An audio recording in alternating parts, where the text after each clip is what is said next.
Bienvenue à cet atelier dédié à l'instrumentation des ouvrages et à leur méthode de mesure.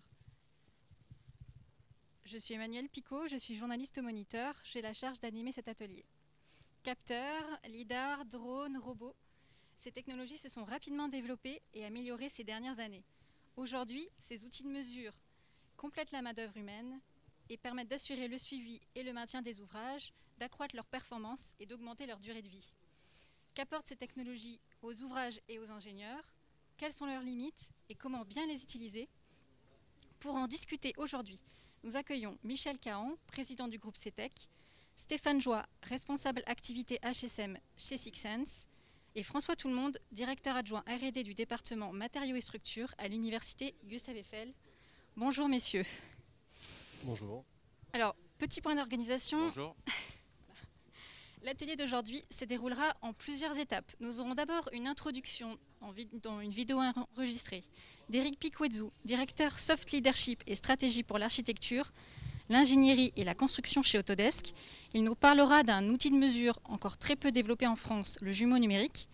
Suite à quoi, nous aurons une intervention de 5 minutes de chaque intervenant. Et enfin, nous disposerons d'un temps de débat de 15 minutes. Nous disposons d'un temps très limité pour couvrir un sujet très vaste. Nous n'aurons donc pas le temps de poser un temps d'échange avec la salle et vous n'aurez pas la possibilité de poser des questions. Mais je vous invite bien entendu à aller voir les intervenants à la suite de cet atelier. Ils vous répondront avec plaisir. Donc nous allons dès à présent écouter Éric Piquezou, directeur Soft Leadership et Stratégie pour l'architecture, l'ingénierie et la construction chez Autodesk.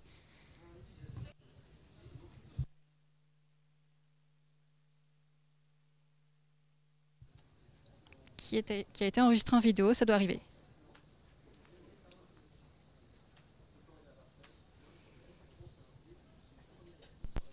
Mon nom est Éric Piquezou, je suis directeur SOS Leadership et Stratégie pour l'industrie construction chez Autodesk.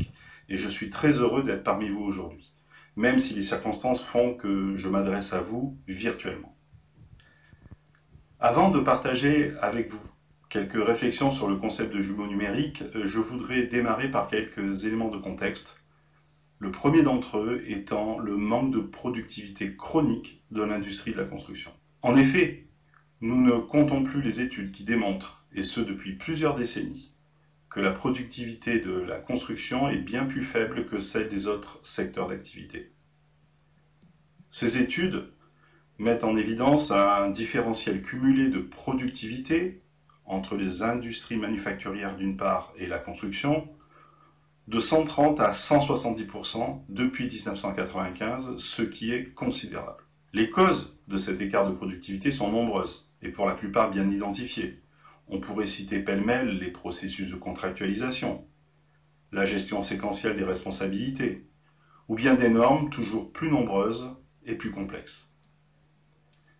Toutes ces raisons font que la digitalisation de notre industrie a pris beaucoup de retard. Trop souvent, les acteurs de la construction se sont arrêtés à la numérisation ou au mieux à une digitalisation en silo, sans jamais atteindre la transformation digitale de l'acte de construire dans sa globalité.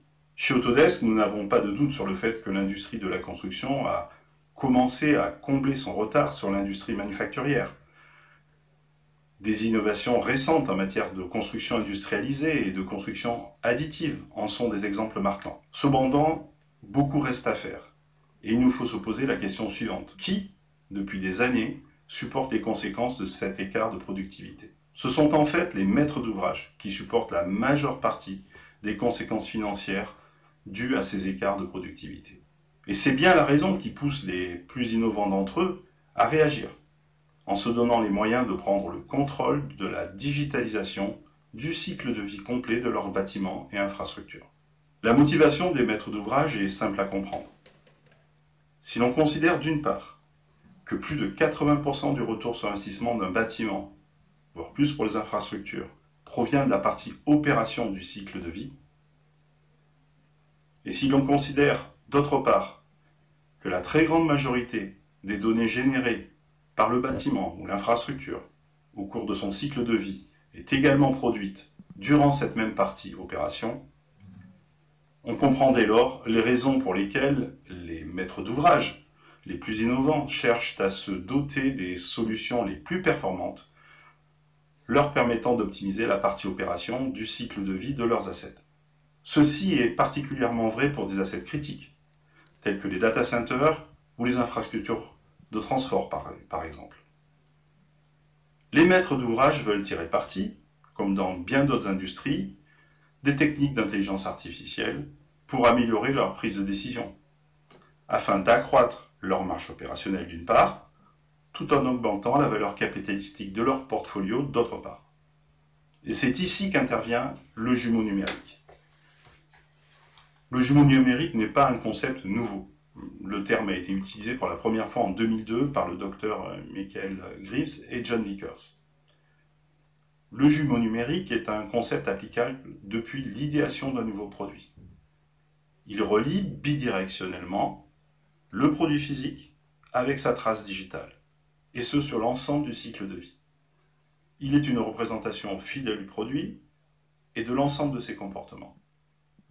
Il doit évoluer au fil du temps avec les évolutions du produit physique. À l'origine, étroitement associé à l'industrie manufacturière, il a tout d'abord été appliqué à la simulation numérique du comportement des produits, puis progressivement étendu à toutes les phases de leur cycle de vie, notamment fabrication et exploitation. Aujourd'hui, le jumeau numérique a trouvé sa place dans quasiment toutes les industries et couvre un nombre sans cesse croissant d'applications. Et c'est sans doute la raison pour laquelle on trouve un nombre aussi important de définitions différentes du jumeau numérique, nombre lié à la grande diversité des usages considérés. En ce qui concerne l'industrie de la construction, la montée en puissance du BIM, associée au formidable volume de données générées par les déploiements massifs IoT, ont fortement augmenté l'engouement pour les jumeaux numériques ces dernières années. Même si l'on estime aujourd'hui que moins de 1% des assets sont associés à un jumeau numérique, il est clair qu'un mouvement puissant, initié et encouragé par les maîtres d'ouvrage, est en marche. Tout comme le BIM, le jumeau numérique est un process, non pas une technologie. En effet, le process BIM ne se termine pas à la livraison du bâtiment ou de l'infrastructure au maître d'ouvrage. Enrichi par les données opérationnelles temps réel, le BIM prend une autre dimension et devient jumeau numérique, permettant ainsi de supporter efficacement les objectifs opérationnels des maîtres d'ouvrage. Il est important de comprendre qu'il existe différents niveaux de maturité du jumeau numérique. Depuis le niveau descriptif, par exemple faciliter l'interprétation de données IoT sur une représentation 3D, jusqu'au niveau autonome, par exemple un bâtiment capable de détecter un incendie et de générer automatiquement, sans intervention humaine, le schéma d'évacuation optimal en fonction de la localisation temps réel des personnes et des équipements impactés. C'est pourquoi le process de mise en œuvre du jumeau numérique se fait la plupart du temps en plusieurs étapes. À ce jour, la plupart des projets dans l'industrie de la construction se focalisent sur un cas d'utilisation précis et visent à apprendre, appréhender les difficultés et identifier les gains potentiels. Bien entendu, l'adoption en masse du jumeau numérique se fera dans la durée, car de nombreux obstacles s'y opposent. Tout d'abord, la résistance au changement. De la même manière que le processus BIM nécessite une convention BIM pour être efficace, il appartiendra sans doute aux maîtres d'ouvrage de définir leur propre convention jumeau numérique et d'instiller dans notre industrie une culture à ce sujet, car ils sont ceux qui ont le pouvoir de l'imposer. Cette convention devra prendre en compte les applications souhaitées du jumeau numérique dès l'idéation du projet, bien en amont de la phase d'opération du cycle de vie. Cela permettra de proposer aux divers intervenants un processus documenté qui assurera la capture de l'ensemble des informations nécessaires à la production de jumeaux numériques de qualité, à même de supporter efficacement la phase opération du cycle de vie des assets. Ensuite, en ce qui concerne les ouvrages déjà existants, il est certain que la construction d'un jumeau numérique peut se révéler très difficile, alors qu'elle sera toujours plus aisée dans la continuité d'un processus BIM. Heureusement, il ne fait aucun doute que nous allons pouvoir profiter d'immenses avancées dans le domaine de l'intelligence artificielle appliquée à la reconstruction du jumeau numérique dans les prochaines années, et ce à partir de scans, de photos, de vidéos, voire d'enregistrements sonores.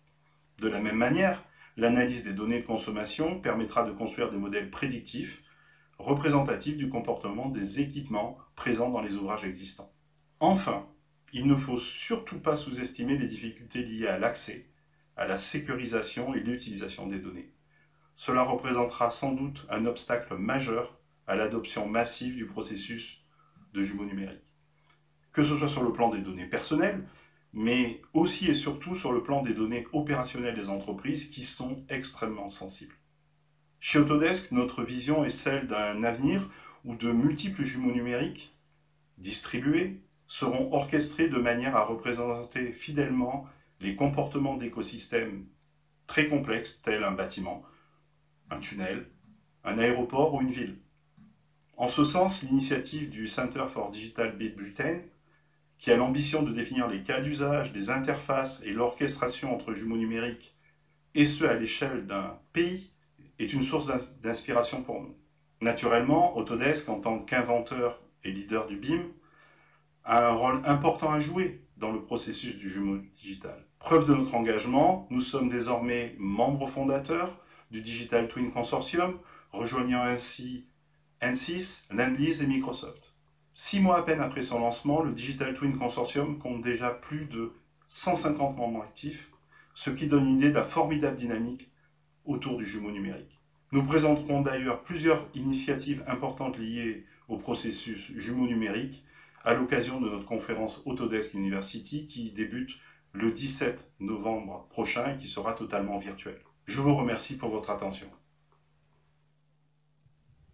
Bien, nous allons poursuivre avec les exposés de nos intervenants de la journée et j'invite Stéphane Joie, responsable activité HSM chez Sixsense, à débuter sa présentation. Bonjour à tous, donc je me présente, je suis Stéphane Joie, je suis responsable de l'activité SHM chez Sixsense. Alors, tant que le PowerPoint s'affiche peut-être, c'est moi qui le lance. Hop, si j'appuie. Normalement, il doit se lancer. D'accord.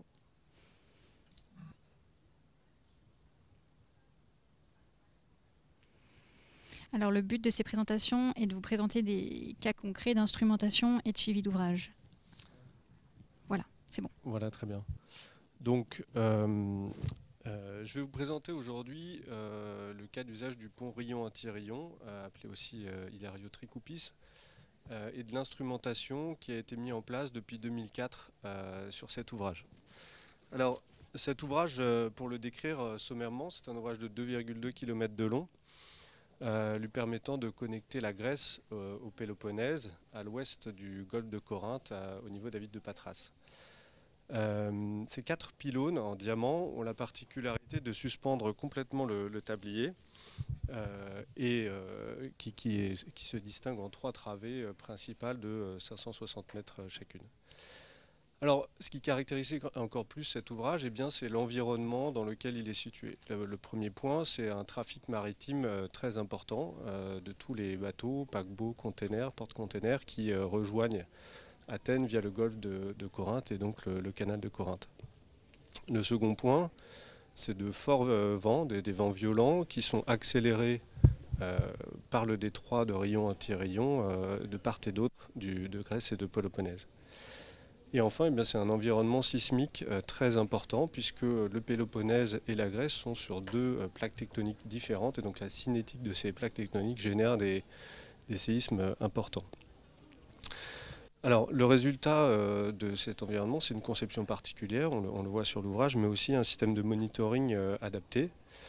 Quel va être du coup l'objectif de ce système d'instrumentation ou de monitoring ? Le premier, ça va être en fait de surveiller le comportement de l'ouvrage face à ces risques, face à cet environnement si particulier. Alors, cet objectif se décline en plusieurs fonctions. La première fonction du système de monitoring, eh bien, ça va être de détecter et classifier les événements de vent ou les événements sismiques. Ensuite, eh bien, ça va être d'enregistrer, d'instrumenter, d'enregistrer la réponse structurelle de l'ouvrage et enfin de générer des alertes si jamais les seuils sont atteints par les données enregistrées. Une deuxième fonction, eh bien, ça va être d'assister les opérations de maintenance.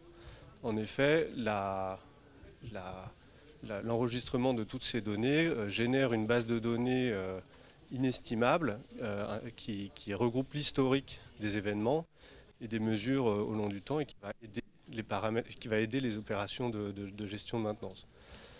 Cette gestion de la maintenance va être faite avec l'instrumentation, mais aussi avec des campagnes d'inspection périodiques.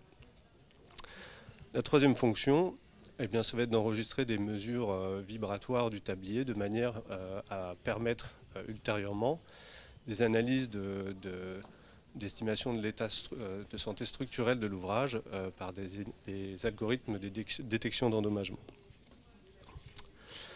Alors, de manière plus concrète, l'ouvrage... Pardon. Oui, très bien. De manière plus concrète, l'instrumentation se compose de la manière suivante. Donc on a 2 stations météo, 27 accéléromètres qui vont être disposés sur le tablier, sur les pylônes, sur les haubans, mais aussi dans le sol pour mesurer les séismes. 16 cellules d'effort pour mesurer l'effort dans les haubans, 4 jauges de contraintes pour mesurer les contraintes dans le tablier suite à des chargements de vents latéraux, 2 extensomètres au niveau des joints, et 9 capteurs de température sur le tablier et au niveau de l'asphalte de la route.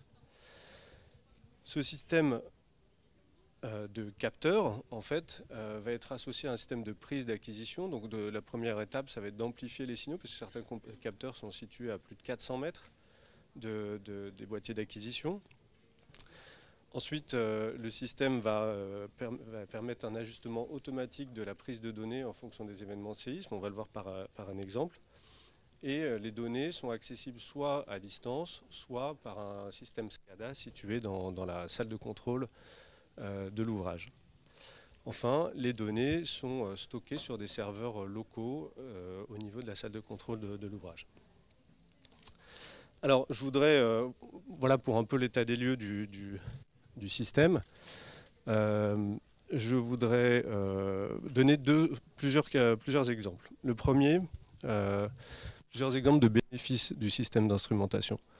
Le premier, eh bien, c'est d'offrir une instrumentation intelligente. C'est-à-dire que le système va permettre en fait, de faire varier la prise de mesure des capteurs en fonction des événements sismiques. En gros, si un événement sismique atteint un certain niveau d'amplitude, eh bien, le système va accélérer la prise de mesure de certains capteurs de manière à avoir plus d'informations au niveau de l'événement en particulier.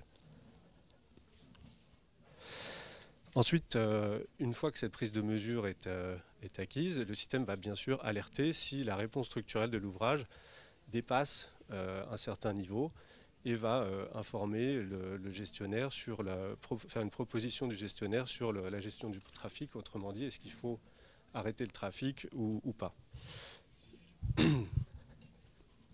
Un deuxième exemple, ça va pour le son parce que je trouve que ça coupe de temps en temps. Très bien. Un deuxième bénéfice apporté par le système de monitoring, eh bien, ça a été de détecter en fait, des vibrations de haubans relativement importantes en 2006, des vibrations à hauteur de 2 mètres d'amplitude. Et donc grâce à la détection de cet événement de vibration et aux historiques de données, en association avec le CSTB, le maître d'ouvrage a pu faire une analyse pour définir un système d'amortissement qu'il fallait apporter sur ces amortisseurs. Et donc des amortisseurs ont été par la suite installés sur l'ouvrage, réduisant par 4 l'amplitude de vibration des haubans. Le dernier exemple de bénéfice apporté par le système de monitoring, ça a été la vérification en fatigue des goussets d'ancrage. Donc les goussets d'ancrage sont les pièces métalliques qui connectent les haubans à la structure.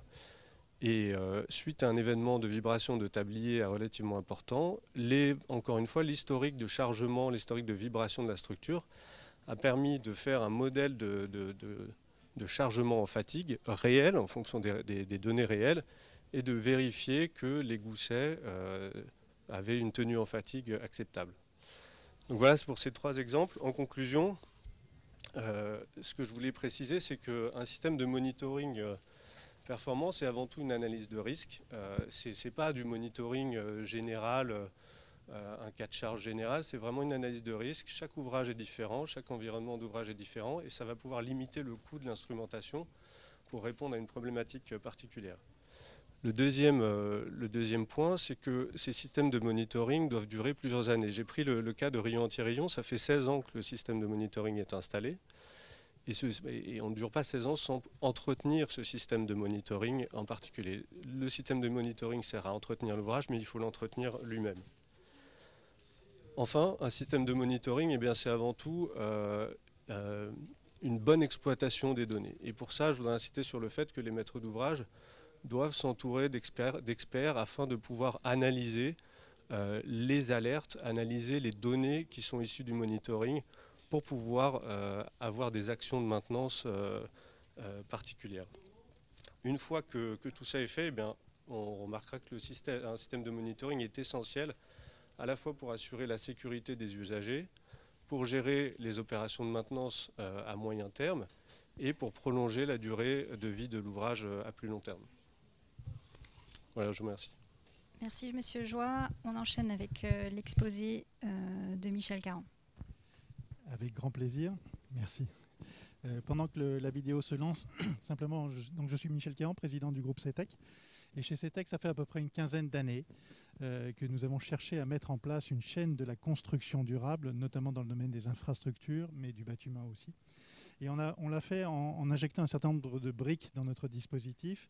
D'une part, en créant une société qui s'appelle DIADES, Diagnostic des structures, et quelques années après, 2-3 ans plus tard, le LERM, le Laboratoire d'études et de recherche en matériaux, nous a rejoint le groupe CETEC, pour former cette chaîne de la conception, la construction durable, conception, exploitation et fin de vie des bâtiments. Alors, je voudrais insister sur 3 sujets qui me paraissent importants. D'une part, c'est la qualité des données et leur accessibilité. J'ai donné ce premier exemple ici.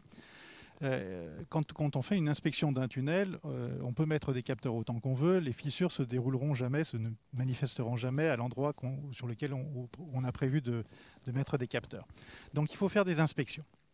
Et le sujet pour les inspections dans les tunnels, c'est qu'elles sont, elles sont nuisibles, elles sont néfastes pour l'exploitation du tunnel en temps normal. Donc, l'exemple que je vous présente ici, c'est un appareil qu'on a mis au point tout récemment.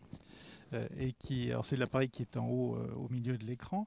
Ce n'est pas un module de la Station spatiale internationale. C'est un capteur multi-usage, c'est-à-dire qu'on tracte cet appareil-là dans le tunnel et il prend des photos, il fait des mesures laser, il prend des photos de plusieurs natures. Et si j'insiste sur la nature de ces photos, c'est qu'il faut recouper les informations qu'on récolte au travers de ces données pour avoir quelque chose de pertinent. On a parlé de jumeaux numériques tout à l'heure. La qualité des informations qu'on trouve dans un jumeau numérique n'est autre que la qualité des informations qu'on y a mises. Et donc on n'aura jamais mieux que si on fait des bonnes mesures.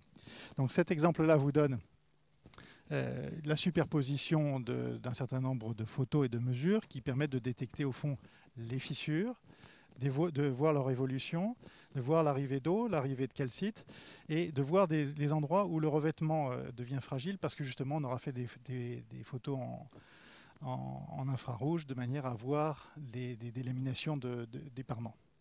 Ça c'est le premier exemple, donc la qualité des informations et la moindre gêne à l'usager.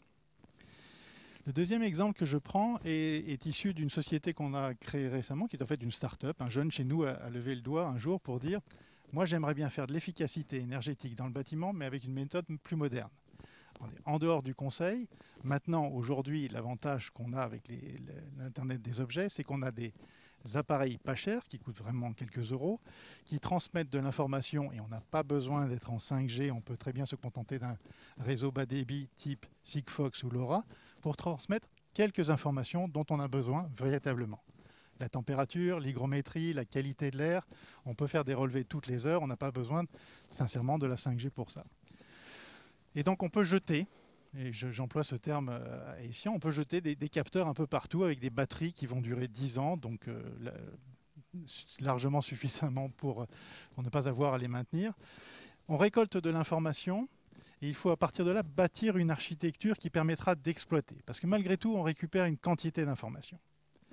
Et le deuxième sujet, c'est comment est-ce qu'on traite cette information. On peut mettre des ingénieurs, des techniciens à suivre, là en l'occurrence, des consommations d'énergie, d'électricité, de mesures de température dans un bâtiment, ou on confie ça à des appareils automatiques. On appelle ça intelligence artificielle, mais le mot est un petit peu galvaudé. Ça fait 30 ans qu'on développe des algorithmes de plus en plus perfectionnés. Et on restitue cette information à l'usager. Qui d'entre vous connaît la température dans son bureau? Moi, je connais parce que j'ai un petit appareil dans mon bureau. Vous connaissez? Moi, j'ai un petit appareil, j'ai un petit capteur dans mon bureau et j'ai l'information sur mon portable si je la souhaite. Mais surtout, je sais agréger cette information et comparer l'information avec des bâtiments de nature équivalente. Et je sais détecter s'il y a une aberration. Je sais détecter si on a laissé la lumière allumée le dimanche et je peux effectivement corriger le tir par la suite. Donc, c'est toute cette chaîne qui s'appuie peut-être sur un jumeau numérique, mais c'est une chaîne de captation de l'information. Je capte l'information, je la transmets, je l'organise, parce qu'il faut l'organiser, je la traite, je nettoie l'information, et après, je l'exploite. Je l'exploite soit de façon automatique, ça c'est de l'intelligence artificielle, soit je fais du vrai conseil. Donc dans le premier exemple, l'avantage du système qu'on propose, c'est l'exploitation du tunnel. On a besoin de fermer le tunnel une nuit, et on tracte, c'est tout, versus de l'inspection régulière. Et là, dans le cas d'espèce, on a mis 80 capteurs dans le centre Georges Pompidou, capteurs d'électricité, chaleur, température, qualité de l'air, je crois aussi. On analyse les consommations et on fait de l'optimisation, c'est-à-dire on alerte le Facility Manager pour lui dire écoute, là, tu devrais faire quelque chose, il se passe quelque chose d'anormal, ou là, tu devrais corriger le tir de telle ou telle façon. Et ça permet, sans aucun travaux, de faire 10-11% d'économie sur l'énergie.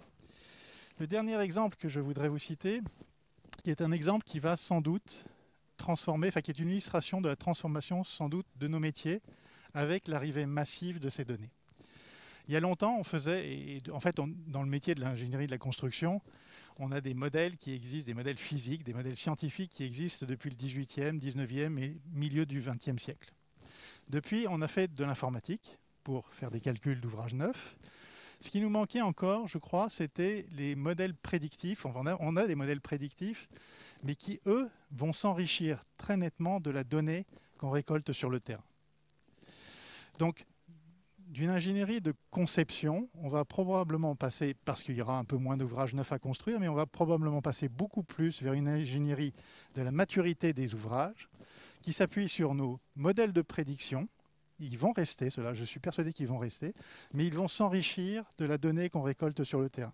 Et là, l'exemple que je vous présente ici, qui s'appuie sur le capteur, une sorte de plateforme, le capteur que vous avez en bas à droite de l'écran, c'est un capteur multi-usage. On récolte ce que vous voulez, mais l'ouverture de la fissure, on regarde respirer une fissure. Je ne sais pas si vous avez déjà regardé respirer une fissure, c'est assez chouette. Vous la regardez gonfler, se refermer, avec la variation de la température, avec les poussées de l'eau derrière le mur, par exemple.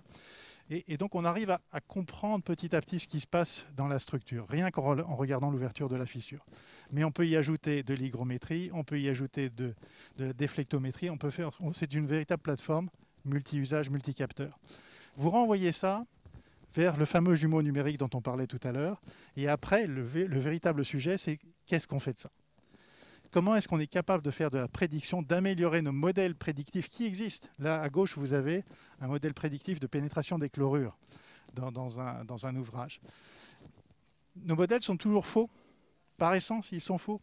Mais le fait d'introduire des données supplémentaires en grand nombre permet d'améliorer ces modèles. Et ces techniques existent depuis une trentaine d'années. Je suis persuadé que c'est ça une évolution forte du monde de l'ingénierie de demain. Merci Michel Caron pour cet exposé. On a déjà presque anticipé sur le débat de tout à l'heure. On va enchaîner sur l'exposé de François Tout-le-Monde.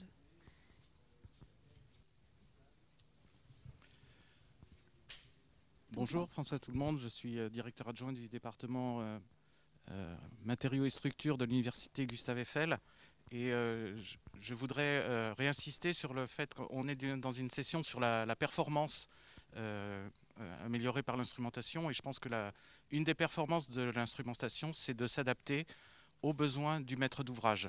Donc je voudrais replacer quelques exemples d'innovation ou d'innovation pour demain dans l'instrumentation des ouvrages dans cette démarche de la gestion des ouvrages existants, et je m'appuierai en particulier sur les ponts routiers.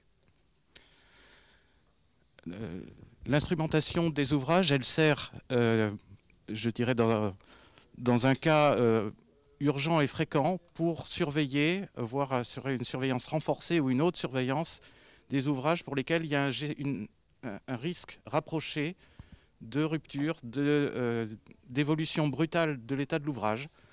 Et je dirais que ça, c'est la vraie vie d'un certain nombre, d'un pourcentage pas si faible d'ouvrages existants.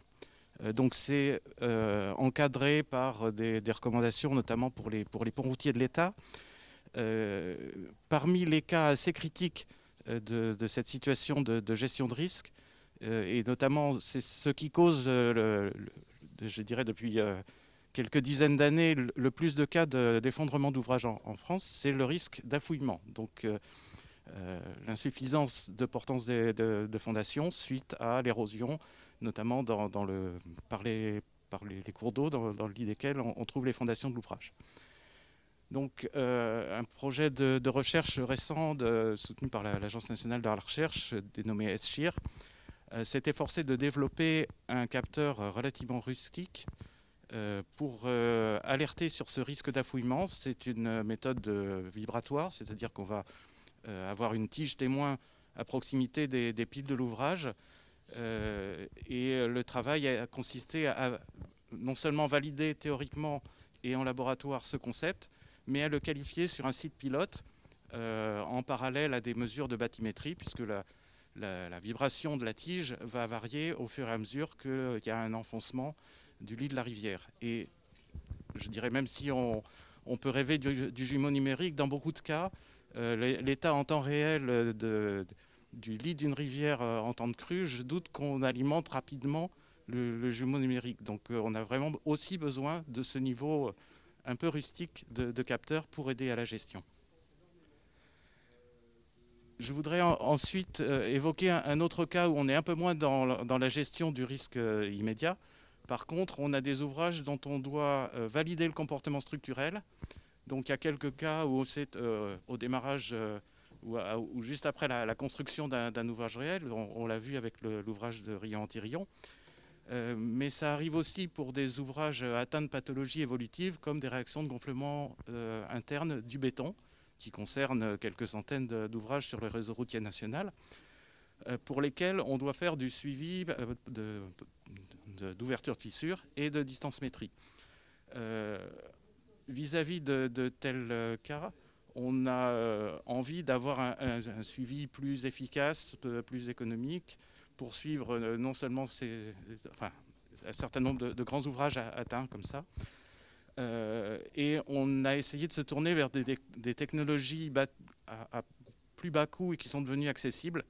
Donc une thèse CIFRE avec la société CIT, en partenariat avec l'IGN et l'université Gustave Eiffel, va se soutenir dans les jours prochains pour qualifier sur le long terme les capacités de suivi par capteur de géolocalisation à faible coût des grands ouvrages. Donc la qualification s'est faite avec des données qui étaient disponibles sur le pont de Bretonne.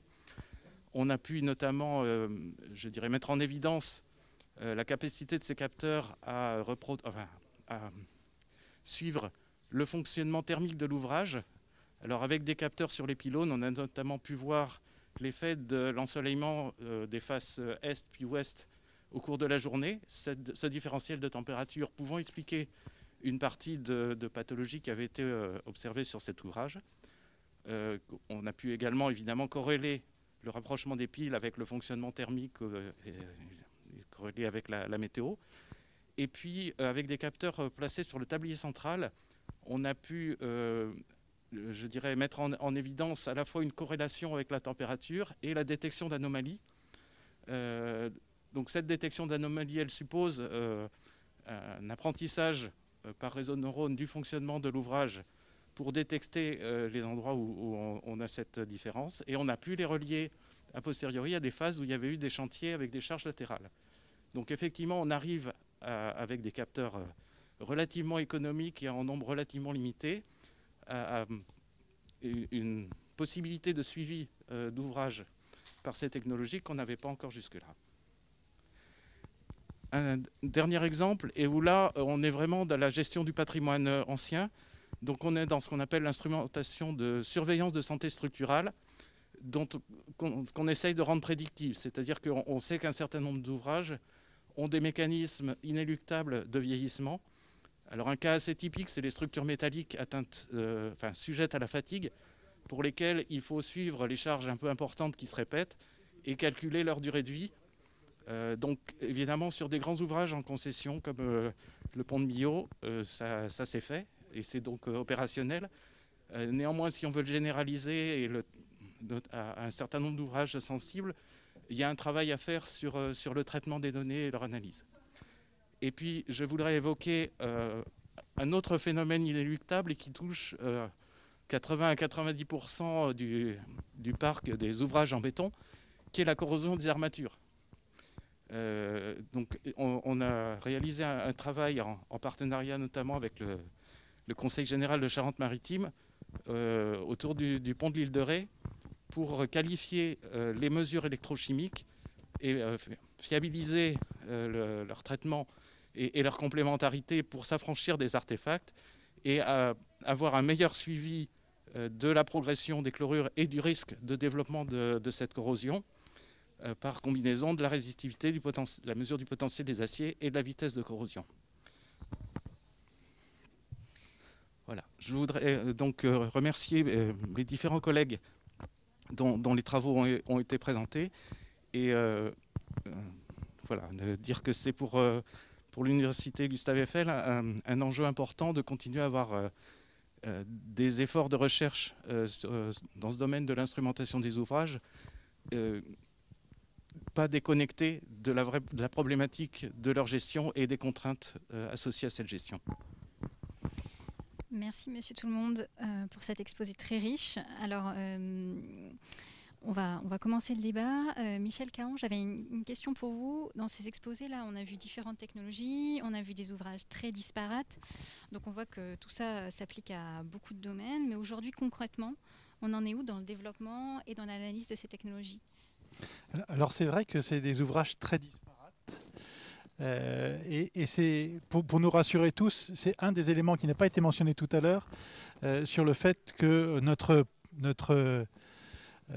discipline évolue moins vite, avec moins de productivité entre guillemets que le monde industriel. C'est vrai que systématiquement, quand on construit quelque chose de neuf ou quand on a affaire à une situation existante, c'est à chaque fois un prototype. Donc on n'a pas cet effet de répétitivité. Donc je voudrais qu'on se dédouane un petit peu les uns et les autres de ce défaut de productivité qui a été mentionné tout à l'heure. Alors néanmoins, aujourd'hui, on a une arrivée massive de données qui provient de capteurs, comme je le disais tout à l'heure, pas chers, qui transmettent de l'information, et cette transmission d'information consomme très très peu d'énergie. Encore une fois, il n'y a pas besoin d'être en 5G. On peut avoir des batteries qui durent 10 ans sur des capteurs. Et donc ça multiplie, ça donne un accès très facile à la donnée. Je disais tout à l'heure que nos modèles prédictifs et leur enrichissement par la donnée nouvelle, ce sont des choses qui existent depuis 30 ans. Ce qui a accéléré considérablement les choses ces dernières années, c'est l'arrivée de l'Internet des objets et de notre capacité, l'utilisation de quelques algorithmes qui étaient dans nos placards et qu'on a ressortis des placards et qu'on peut utiliser aujourd'hui parce qu'on a des moyens massifs de traitement d'un grand nombre de données au travers de l'intelligence artificielle et du big data. Donc ça, c'est deux éléments moteurs qui transforment, qui donnent accès, au fond, aujourd'hui, à une donnée et qui permettent d'enrichir nos modèles. Très bien, merci. Justement, Stéphane Join, comment, chez Sixense, vous parvenez à analyser, à interpréter la quantité d'informations qui sont générées ? On a parlé d'intelligence artificielle lors des exposés. C'est vrai que c'est quand même une question qui se pose. Oui, alors tout d'abord, sur l'analyse, il faut distinguer le traitement, on a parlé Michel Caron tout à l'heure, le traitement de l'analyse et le stockage. La première chose, le stockage, en gros, aujourd'hui, c'est de moins en moins un problème avec la réduction du coût du gigaoctet, qui est faramineux depuis les 10 dernières années. Nous, chez Sixense, pour le stockage, on propose des systèmes de serveurs automatisés dans nos data centers qui donnent un espace le juste espace nécessaire à chacun des clients. C'est une première chose, même si certains clients souhaitent avoir leur serveur en local pour des raisons de confidentialité. Ensuite, le traitement des données. La première chose, c'est qu'elle va permettre justement de réduire la nécessité en stockage par un premier traitement qui est tout simplement l'échantillonnage. C'est-à-dire sur des données dynamiques, on va avoir des systèmes de moyenne mobile sur des périodes de 10 minutes qui vont permettre d'ajuster cette capacité de stockage. Le deuxième point est bien sûr sur des algorithmes, notamment utilisés sur rayon anti-rayon. On le voit, eh bien, c'est des systèmes d'instrumentation intelligents qui vont accélérer la prise de données dans le temps d'un événement, ce qui permet de ne pas enregistrer tout de manière trop continue et d'avoir vraiment ce qui est intéressant en termes de données au niveau d'un événement. Ensuite, eh bien, le traitement des données, le deuxième point, c'est que c'est la gestion des alertes. C'est-à-dire que l'ensemble des données sont enregistrées au quotidien de manière continue, mais c'est vraiment les alertes qui vont faire en sorte qu'on va s'intéresser à un événement et qu'on n'aura pas tous les jours à traiter cet ensemble de données. Donc aujourd'hui, ces systèmes d'alerte sont réalisés par des algorithmes, effectivement, qu'on a en boutique, des algorithmes de filtre qui vont permettre de déclencher des seuils. L'intelligence artificielle nous permet aujourd'hui de fiabiliser ces algorithmes, d'avoir des paramètres de filtre plus complexes et d'accélérer aussi la prise de décision qui est derrière en limitant les faux positifs.